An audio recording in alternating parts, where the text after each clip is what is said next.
Hello, good evening, नमस्कार। आज हम चर्चा करेंगे वालफर डेक्लरेशन के बारे में। ये वालफर यही है, वालफर साहब।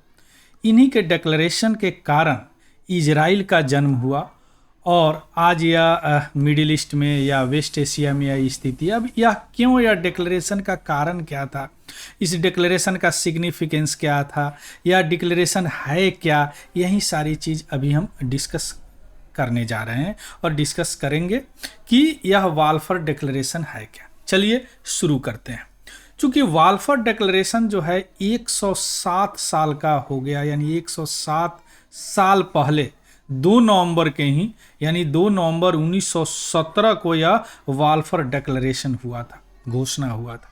और इसी डेक्लरेशन जो फिलिस्तीन है उनका पूरा नक्शा चेंज करके रख दिया, जो चेंज कर दिया। यह क्या है, डेक्लरेशन एक छोटा सा स्टेटमेंट है, 67 लगभग इसमें वर्ड है इस डेक्लरेशन में। यह पत्र है एक तरह का, जो ब्रिटिश गवर्नमेंट द्वारा इशू किया गया। कब? वर्ल्ड वार सेकेंड के समय में, 1917 में वर्ल्ड वार सेकेंड चल रहा था, उसी समय 2 नवंबर 1917 को यह जारी किया गया। अब यहाँ पे समझेंगे कि वालफर डेक्लरेशन एग्जैक्टली है क्या। देखिए, ये वालफर डेक्लरेशन जो एक लेटर के माध्यम है, जो जिनका नाम है, वालफर का पूरा नाम है आर्थर जेम्स वालफर। या ब्रिटिश फॉरेन सेक्रेटरी थे, विदेश सचिव। उन्होंने एक लेटर लिखे किसको? लॉर्ड रूथस्चाइल्ड को। या क्या, ब्रिटिश जीविश कम्युनिटी यानी यहूदी समुदाय के लीडर थे, उनके पास इन्होंने एक पत्र लिखा और उस पत्र में इन्होंने चर्चा किया था कि ब्रिटिश गवर्नमेंट का सपोर्ट है, वह चाहते हैं कि जीविश पीपल यानी यहूदी के लिए फिलिस्तीन में एक घर, एक राष्ट्रीय घर यानी एक देश बनाया जाए। यह है बाल्फर डेक्लरेशन। कब? 1917 में। और ब्रिटिश कैबिनेट बजाबता पारित किया था इसको। यह एक लेटर है जो कि वालफर साहब ने लॉर्ड रूथचाइल्ड को, जो उस समय ब्रिटिश की जीविश यहूदी कम्युनिटी के वह लीडर थे, और उस समय विश्व युद्ध चल रहा था और उस समय यूरोप और रसिया में यहूदी के साथ बहुत उत्पीड़न हुआ था। जो उत्पीड़ित थे यहूदी, उनका सपोर्ट लेने के लिए यह ब्रिटिश ने यह कदम उठाया। अब ध्यान से देखिएगा कि इसका पीछे का कारण क्या, अभी हम चर्चा करेंगे उसका। अभी हम सिर्फ यह देखें कि वालफर डेक्लरेशन है क्या।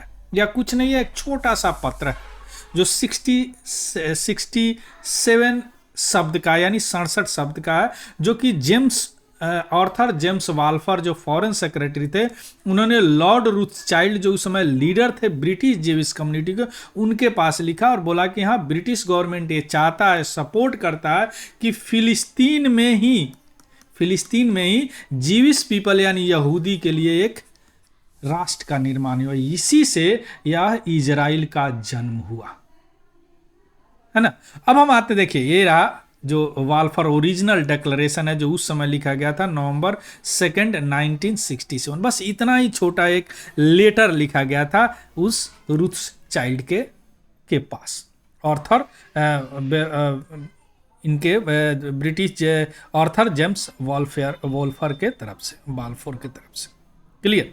अब हम आते हैं कि इसका वालफर डेक्लरेशन का की पॉइंट क्या है। ध्यान से देखिएगा, अभी तक तो समझ गए ये क्या कर रहे हैं, जीविश यानी यहूदी के लिए एक राष्ट्र यानी होमलैंड को सपोर्ट करते हैं। यानी ब्रिटेन जो है यह एक्सप्रेस्ड किए अपना सपोर्ट कि जीविश होमलैंड यानी यहूदी के लिए एक घर का व्यवस्था फिलिस्तीन में ही किया जाएगा, सपोर्ट किया उन्होंने। हालांकि वालफर डेक्लरेशन में जो नन जीविश थे, जो गैर यहूदी कम्युनिटी थे, उनका भी सुरक्षा का उपाय किया गया था। चूंकि डेक्लरेशन में ऐसा बोला गया है कि किसी भी आदमी का सिविल और रिलीजियस राइट यानी धार्मिक राइट को, अधिकार को नुकसान नहीं पहुंचेगा फिलिस्तीन में, जो भी नन जीविश है। बस फिलिस्तीन में एक अलग घर बनेगा, किनके लिए? जीविश पीपल के लिए, जो आज इजराइल बना है।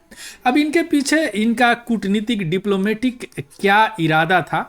ब्रिटिश गवर्नमेंट का डिप्लोमेटिक इरादा था कि जीविश कम्युनिटी जो भी है, यहूदी कम्युनिटी है, उनका जो कि वर्ल्ड वार उस समय हो रहा था, जो का सपोर्ट लेना। चूँकि उस समय वह रसिया और यूरोप में सताए जा रहे थे, उनका विशेष सपोर्ट लेने के लिए विशेषता यह कदम उठाया गया था कि उनको एक अलग देश दे दिया जाए, जिसके कारण वह वर्ल्ड वार में सपोर्ट करेंगे। कौन? जीविश पीपल, यहूदी पीपल्स। क्लियर? यानी यही एक बीज था जो कि इजराइल का निर्माण हुआ। तो यह की पॉइंट है कि इसका बाल्फर डिक्लेरेशन का घोषणा पत्र का। क्लियर? अब हम आते हैं कि बाल्फर डिक्लेरेशन क्यों इशू किया गया। देखिए, यह एक ब्रिटिश सरकार का स्ट्रेटजी था, रणनीति था वर्ल्ड वार के समय, कि वह चाह रहे थे कि जो भी जीविश पीपल है यानी यहूदी पीपल है उनके सपोर्ट लिया जाए, विशेषकर जो रसिया और यूएसए में है। तो उन्होंने ऐसा घोषणा किया कि भैया हम आपको राष्ट्र एक निर्माण करके दे रहे हैं, अलग आपका देश बना रहे हैं। तो उन्होंने सपोर्ट किया उसका। और दूसरी बात कि जियनिस्ट आंदोलन यानी यहूदियों का आंदोलन भी उस समय चल रहा था। उस आंदोलन के कारण भी इन्होंने यह मूवमेंट के कारण उन्होंने यह यहूदी के लिए यह एक होमलैंड यानी एक घर की व्यवस्था की। चूंकि उन पर प्रेशर आ रहा था, जो भी यहूदी पीपल थे यूरोप में थे और प्रताड़ित भी हो रहे थे बहुत यहूदी पीपल, तो उनको एक देश की जरूरत थी। ये भी एक कारण है। इसके अलावा इनका एक अपना शाही इंटरेस्ट है कि फिलिस्तीन पर किसी न तरह कंट्रोल किया जाए। क्योंकि फिलिस्तीन जो जगह है वह एक स्ट्रेटजिक लोकेशन है। जैसे उस समय इंडिया भी गुलाम था, इंडिया पे भी वहाँ से नज़र रखा जा सकता, और वहाँ उनका बहुत गुलाम देश था। तो ब्रिटेन वहाँ एक अपना जो इजराइल को बसा के वहाँ से अपना कंट्रोल सबको कर सकते थे। तो उनको फिलिस्तीन पर कंट्रोल करना था और इनका एक शाही इंटरेस्ट था, इंपीरियल इंटरेस्ट था, जिसके कारण इन्होंने इसको सपोर्ट किया, एक अलग देश बनाया। इसके अलावा जीविश एस्पिरेशन भी था, यहूदी के साथ अपना एक इनका लगाव भी था, सिंपैथी भी था और मोरल सपोर्ट भी था। जो कि प्रताड़ित पीपल थे, जो कि उस समय बहुत अत्याचार हो रहा था जो यहूदी पे, उससे भी उनको भी एक मोरल सपोर्ट इन्होंने दिया। चूँकि लगभग पूरे विश्व में, यूरोप, रसिया में उनको बहुत प्रताड़ित किया जा रहा था या यहूदी पीपल, तो उनको एक अलग देश बना के देने का एक मोरल सपोर्ट, एक नैतिक सपोर्ट, एक नैतिक जिम्मेदारी भी इन्होंने दिखाया। तो ये सारे कारण है क्या बाल्फर डिक्लेरेशन को इशू होने का, जारी करने का। क्लियर? अब हम आते हैं कि बाल्फर डिक्लेरेशन इतना कंटेंशियस यानी इतना विरोधाभास क्यों है।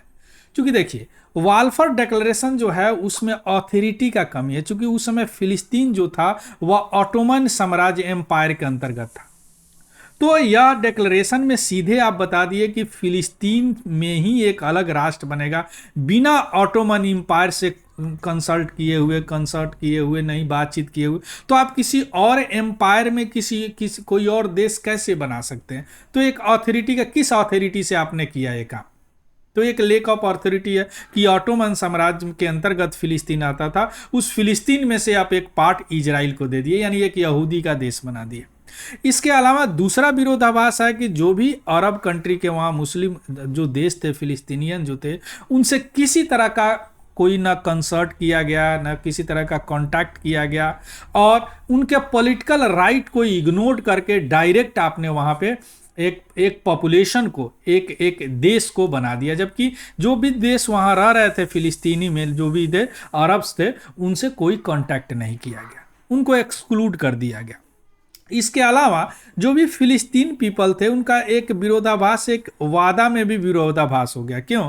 क्योंकि ब्रिटिश ने बोला था कि फिलिस्तीनियों का कि अगर आप ऑटोमन साम्राज्य के विरोध मेरा साथ देते हैं, यानी ब्रिटिश का साथ देते हैं वर्ल्ड वार फर्स्ट में, तब हम आपको एक अलग इंडिपेंडेंट स्टेट बना के देंगे। आ रहा बात समझ में? अब वह क्या, मैकमोहन हुसैन पत्राचार जो 1915-16 में ब्रिटिश द्वारा किया गया था फिलिस्तीनी पीपल के लिए, कि आप अगर ऑटोमन साम्राज्य के विरुद्ध एगेंस्ट में मेरा साथ देते हैं तो हम आपको एक अलग देश, इंडिपेंडेंट स्टेट बना के दे देंगे। तो एक तो फिलिस्तीन को भी बोल दिया कि बना के दे देंगे, और इधर इजराइल को बसा दिया। तो ये कंट्राडिक्टरी है। इसी कारण इतने युद्ध हुए और आज भी हो रहे हैं, जो कि वेस्ट एशिया और मिडिल ईस्ट का स्थिति देख ही रहे हैं, है ना। इजराइल, फिलिस्तीन, इसके अलावा जो भी उनके प्रॉक्सीज हैं वो सारे एक दूसरे में लड़ रहे हैं। लेकिन इसका और भी क्यों? चूंकि ब्रिटिश का उसमें सेल्फ इंटरेस्ट था, जो अभी चर्चा हमने किया है। चूंकि मिडिल ईस्ट में वह अपने को कंट्रोल करने के लिए मिडिल ईस्ट पूरे को, वह एक जीविश यानी यहूदी कम्युनिटी को वहाँ पे बसाना चाह रहे थे, जो कि यूएसए और रसिया में प्रताड़ित हो रहे थे, सपोर्ट लेने के लिए कि वहां प्रताड़ित हो रहे थे, वहां से वर्ल्ड वार चल रहा था, विश्व युद्ध चल रहा था, सपोर्ट करने के लिए इन्होंने एक अलग उनको देश दे दिया। क्लियर? तो यह एक कंटेंशियस इसलिए है। अब हम आते हैं कि इसका क्या महत्व है बाल्फोर से। सबसे बड़ा महत्व है कि जो भी जियनिस्ट मूवमेंट है, यानी यहूदियों का जो मूवमेंट था, उसको एक पॉलिटिकल लेजिटिमेसी मिल गया, एक राइट मिल गया, एक फॉर्मल उसको इंडोर्समेंट मिल गया, एक सपोर्ट मिल गया उस वर्ल्ड पावर के तरफ से। उस समय ब्रिटिश मेजर वर्ल्ड पावर में आता था, जो भी उनका गोल था कि हाँ हमको एक अलग देश बनेगा, जीविश होमलैंड। इसके बाद जो मूवमेंट है वह शिफ्ट हुआ डायरेक्ट, और वो मूवमेंट कब क्या बन गया, वह फंडामेंटल बेस बन गया कि हाँ अब ब्रिटिश दे दिया, अब एक अलग देश बनेगा, फाउंडेशनल बेस बन गया। उसके बाद में स्टेटहुड का यानी अलग देश बनाने का मोमेंटम तेजी से हुआ, और जीविश जो लोग फिलिस्तीन में अपना एक देश बनाने लगे, जिसके नाम आज इजराइल के नाम से हम जानते हैं। और इसका ब्रिटिश का भी एक अलग महत्व है, चूंकि उनका एक कल्चरल और डिप्लोमेटिक लीगेसी बन गया इजराइल में। आज भी आप इजराइल में देखेंगे तो बहुत सारे स्ट्रीट जो हैं इनके वाल्फर के नाम से हैं। जैसे आप अभी के जो वहाँ के प्राइम मिनिस्टर हैं इजराइल के, वह जहाँ पे रहते हैं उस स्ट्रीट का नाम है वाल्फर स्ट्रीट। क्लियर? तो एक इनका कल्चरल और डिप्लोमेसी लीगेसी भी तैयार हो गया। यह महत्व क्या, वाल्फर डिक्लेरेशन का। क्लियर? तो इसका पीडीएफ हमारे Telegram channel Tiwari general study से आपको मिल जाएगा, वहाँ से देख लीजिएगा, उसको भी ज्वाइन कर लेंगे। अगर इन्फॉर्मेटिव लगा हो तो प्लीज़ लाइक शेयर और सब्सक्राइब जरूर करेंगे, और अगर कोई डाउट हो तो कमेंट सेक्शन में ज़रूर बताएंगे। So thank you, have a good day and happy learning. Thank you very much.